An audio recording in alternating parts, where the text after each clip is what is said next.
Taser MT company কিন্তু সবাইকে April মাসে এপ্রিল ফুল বানায় নিয়েছে। বারবার বড় বড় অফারগুলো আবার নিয়ে আসছে, বলছি তোমরা এখানে ডিপোজিট করো, সব তো আমাদের। আর আজকের যে নিউ আপডেটগুলো, সেই আপডেটগুলো তোমাদেরকে জানাবো। তার আগে তোমরা যদি আমার চ্যানেলে নতুন হয়ে থাকো, অবশ্যই চ্যানেলটা সাবস্ক্রাইব করে রাখো, ঠিক আছে? তো চলো, তো ভাই আজকের নিউ আপডেটটা তোমাদেরকে বলছি। 1 নাম্বার হচ্ছে যারা লেভেল অ্যাচিভ করেছে, 2 লেভেল 3 লেভেল 4 লেভেল 5 লেভেল, ঠিক আছে?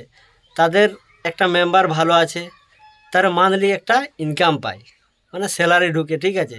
তো মাসের শেষে স্যালারিটা ঢুকে, কিন্তু কোম্পানি কী করেছে, এখানে কাউকে স্যালারি দেয় নাই। আর ভাই দিবে কেন? ঠিক আছে, এটা হচ্ছে 1 নাম্বার পয়েন্ট।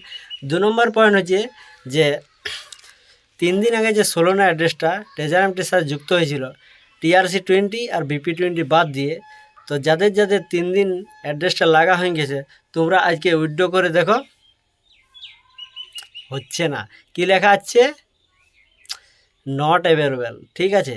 তাহলে ট্রেজার এমটি কোম্পানি এখন কি ভরসা জাগাচ্ছে, কিন্তু উইথড্র আর দেবে না। ওটা কী বলেছিল যে 72 ঘন্টায় তোমাদের ওইটা উইথড্র হয়ে যাবে, কিন্তু যত দিন যাচ্ছে তত এক একটা সমস্যা নিয়ে আসছে, ঠিক আছে? এটা হচ্ছে ট্রেজার এমটির এখন নিউ আপডেট। তো চলো